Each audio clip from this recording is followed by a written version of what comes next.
नमस्कार दोस्तों, आज हम देखेंगे कंप्यूटर और उसके जनरेशन। तो उसके जनरेशन के 5 स्टेज हैं, उसे हम देखेंगे।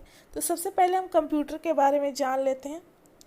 तो कंप्यूटर एक इलेक्ट्रॉनिक मशीन है या यंत्र है जो निर्देशों के अनुसार अपने कार्य को करता है। उपयोगकर्ता के द्वारा जो निर्देश दिया जाता है उसी के अनुसार वह कार्य करता है, यानी इनपुट, फिर उसके बाद प्रोसेसिंग करता है, फिर उसके बाद वह आउटपुट देता है। कंप्यूटर शब्द लैटिन के शब्द कंप्यूटर से लिया गया है, जिसका अर्थ होता है कैलकुलेशन यानी गणना करना।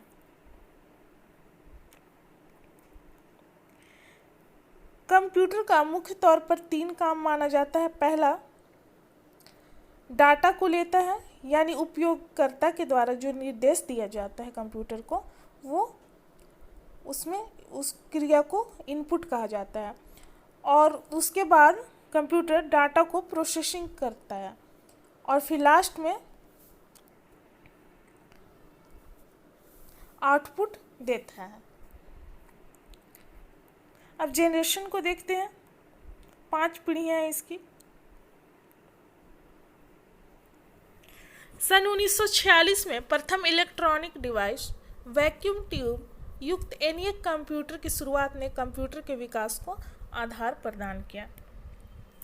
5 पीढ़ियों में प्रथम पीढ़ी का देखेंगे, जो 1946 से 1956 के बीच है। इसका टाइम पीरियड। कंप्यूटर की प्रथम पीढ़ी की शुरुआत सन 1946 में एकट और मुचली के ENIAC नामक कंप्यूटर के निर्माण से हुआ था। इस पीढ़ी के कंप्यूटर में वैक्यूम ट्यूब का प्रयोग किया गया, जिसका आविष्कार सन 1904 में जॉन एम्ब्रोज फ्लेमिंग ने किया था।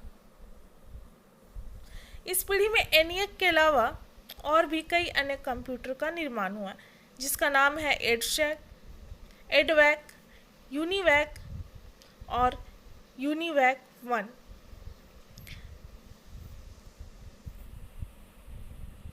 यह प्रथम पीढ़ी का कंप्यूटर, देख लीजिए कितना बड़ा है। यह आकार में बहुत बड़ा होता था और इसकी स्पीड बहुत स्लो होती थी और मेमोरी भी कम होती थी। इस कारण इन कंप्यूटर में डाटा को स्टोर करके नहीं रखा जा सकता था। इन कंप्यूटर की कीमत बहुत अधिक होने के कारण ये कंप्यूटर आम जनता के पहुंच से बहुत दूर थे। प्रथम पीढ़ी के कंप्यूटर के लक्षण क्या था? इसमें तो वैक्यूम ट्यूब का प्रयोग किया गया, फिर पंच कार्ड पर यह आधारित था। संग्रहण के लिए मैग्नेटिक ड्रम का प्रयोग किया गया था इसमें, और यह बहुत ही नाजुक और कम विश्वसनीय था, यानी कि जल्दी ही खराब हो जाता था। और बहुत सारे एयर कंडीशनर का प्रयोग किया गया था इसमें। मशीनी तथा असेंबली भाषाओं में प्रोग्रामिंग की प्रक्रिया थी इसमें। और कंप्यूटर की द्वितीय पीढ़ी सेकेंड जनरेशन में देखते हैं, इसका कार्यकाल 1956 से 1964। कंप्यूटर की प्रथम पीढ़ी के बाद सन 1956 में कंप्यूटर की द्वितीय पीढ़ी की शुरुआत हुई। इन कंप्यूटर में वैक्यूम ट्यूब के स्थान पर ट्रांजिस्टर का उपयोग किया गया। विलियम शॉकले ने ट्रांजिस्टर का आविष्कार सन 1947 में किया था, जिसका उपयोग द्वितीय पीढ़ी के कंप्यूटर में वैक्यूम ट्यूब के स्थान पर किया जाने लगा।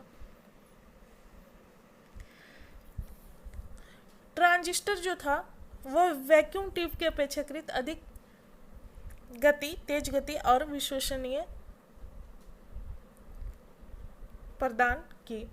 ट्रांजिस्टर के आने के बाद कंप्यूटर के आकार में सुधार हुआ और द्वितीय पीढ़ी के कंप्यूटर प्रथम पीढ़ी के कंप्यूटर से आकार में छोटा हो गया। ये देखिए द्वितीय पीढ़ी का कंप्यूटर।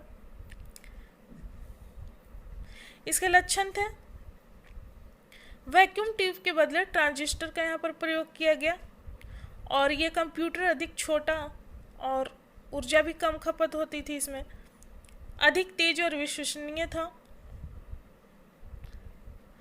ये प्रथम पीढ़ी की अपेक्षा कम खर्चीले थे कोबोल एवं फोर्ट्रान जैसी उच्च स्तरीय प्रोग्रामिंग भाषाओं का विकास हुआ। संग्रहण डिवाइस, प्रिंटर और ऑपरेटिंग सिस्टम आदि का प्रयोग किया गया। कंप्यूटर की तृतीय पीढ़ी देखेंगे, थर्ड जनरेशन, जिसका कार्यकाल है 1965 से 1971। कंप्यूटर की तृतीय पीढ़ी की शुरुआत 1964 में हुई। इस पीढ़ी ने कंप्यूटर को आईसी प्रदान किया। आईसी का मतलब होता है इंटीग्रेटेड सर्किट्स। इंटीग्रेटेड सर्किट्स का आविष्कार टेक्सास इंस्ट्रूमेंट कंपनी के एक अभियंता जैक किल्बी ने किया था। इस पीढ़ी के कंप्यूटर में ICL 2903, ICL 1900, यूनिवैक 1108 और सिस्टम 1360 प्रमुख था। ये देख लीजिए थर्ड जनरेशन का कंप्यूटर। इसके लक्षण थे,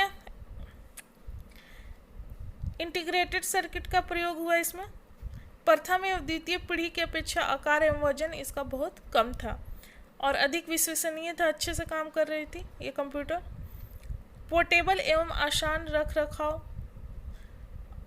रखाव में आसानी हुआ। उच्च स्तरीय भाषाओं का प्रयोग किया गया इसमें। चतुर्थ पीढ़ी देखते हैं, फोर्थ जनरेशन। इसका कार्यकाल है 1971 से 1985। इसकी शुरुआत 1971 से हुई। सन 1971 से लेकर 85 तक के कंप्यूटर को चतुर्थ पीढ़ी के कंप्यूटर की श्रेणी में रखा गया है। इस पीढ़ी में आईसी को अधिक विकसित किया गया, जिसे विशाल एकीकृत सर्किट कहा जाता है। एक इंटीग्रेटेड सर्किट लगभग 3 लाख ट्रांजिस्टर के बराबर कार्य कर सकता है। इस आविष्कार से पूरी सेंट्रल प्रोसेसिंग यूनिट एक छोटी सी चिप में आ गई, जिसे माइक्रो प्रोसेसर कहा गया। इसके उपयोग वाले कंप्यूटर को माइक्रो कंप्यूटर भी कहा गया। अल्टायर 8800 सबसे पहला माइक्रो कंप्यूटर था, जिसे मिट्स नामक कंपनी ने बनाया था। इसी कंप्यूटर पर बिल गेट्स, जो उस समय हार्वर्ड विश्वविद्यालय के छात्र थे, ने बेसिक भाषा को स्थापित किया था। इस सफल प्रयास के बाद गेट्स ने माइक्रोसॉफ्ट कंपनी की स्थापना की, जो दुनिया में सॉफ्टवेयर की सबसे बड़ी कंपनी है। इसी कारण बिल गेट्स को दुनिया भर के कंप्यूटर का स्वामी कहा जाता है। चतुर्थ पीढ़ी के आने से कंप्यूटर के युग में एक नई क्रांति आई। इन कंप्यूटर का आकार बहुत ही छोटा हो गया और मेमोरी बहुत अधिक बढ़ गई। आकार छोटा होने से इन कंप्यूटर का रख रखाव बहुत आसान हो गया। इसी के साथ इनकी कीमत इतनी कम हो गई कि आम जनता भी इसे खरीद सकती थी। इस कंप्यूटर के लक्षण क्या थे?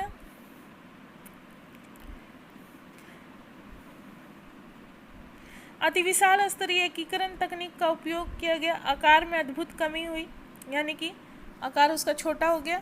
साधारण आदमी क्रय क्षमता के अंदर था, यानी कि साधारण आदमी भी खरीद सकता था। अधिक प्रभावशाली, विश्वसनीय और अद्भुत गतिमान था। अधिक मेमोरी क्षमता थी इसमें और विभिन्न नेटवर्क का विकास हुआ। पंचम पीढ़ी में देखते हैं फिफ्थ जनरेशन, जो 1985 से लेकर अब तक है। इसकी शुरुआत 1985 से हुई। 1985 से लेकर अब तक कंप्यूटर पांचवी पीढ़ी के अंतर्गत आते हैं। कंप्यूटर की पांचवी पीढ़ी में वर्तमान के शक्तिशाली एवं उच्च तकनीक वाले कंप्यूटर से लेकर भविष्य में आने वाले कंप्यूटर तक को शामिल किया गया है। इस पीढ़ी के कंप्यूटर में कंप्यूटर वैज्ञानिक कृत्रिम बुद्धिमत्ता को समाहित करने के लिए प्रयासरत है। आज के कंप्यूटर इतने उन्नत हैं कि वे हर विशिष्ट क्षेत्र, मूल रूप से अकाउंटिंग, इंजीनियरिंग, भवन निर्माण, अंतरिक्ष आदि में उपयोग किए जा रहे हैं।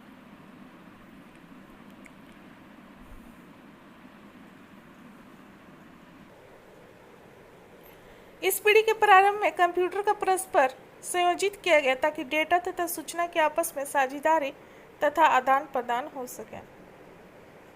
नई integrated circuit, very large scale integrated circuits